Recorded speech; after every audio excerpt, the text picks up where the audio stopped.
ఇకపోతే వేల కోట్ల కుంభకోణాల్లో మంత్రులు వాళ్ళెవరో త్వరలోనే బయట పెడతా అని చెప్తున్నటువంటి అంశం. వేల కోట్ల కుంభకోణాల్లో మన కాంగ్రెస్ మంత్రులు మొత్తానికి చేతులు కలుపుతూ ఉన్నారట. వాళ్ళెవరో త్వరలోనే బయట పెడతామని చెప్తారు.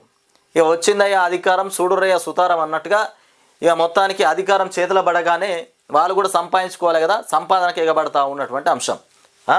ఇకపోతే ఏలేటి మహేశ్వర్ రెడ్డి సంచలనమైనటువంటి వ్యాఖ్యలు చేస్తుండట.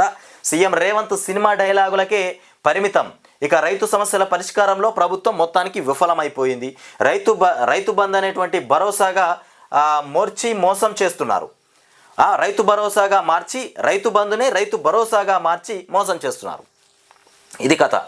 రైతు సమస్యల పరిష్కారంలో ప్రభుత్వం మొత్తం విఫలమైపోయిందట. రైతు బంధునే రైతు భరోసాగా మార్చి రైతుల్ని మోసం చేస్తున్నటువంటి అంశం. ఇక ఇంకొక విషయం ఏంటంటే వేల కోట్ల కుంభకోణాల్లో మంత్రులు అయితే ఉన్నారట. ఆ మంత్రులు ఎవరు, మరి ఏ మంత్రి కుంభకోణాలకు తెరలేపుతుండనేటువంటి అంశాలు అయితే త్వరలో బయట పెట్టబోతున్నామని చెప్తున్నటువంటి అంశం. ఇక ఏలేటి మహేశ్వర్ రెడ్డి సంచలనమైనటువంటి వ్యాఖ్యలు చేశారు.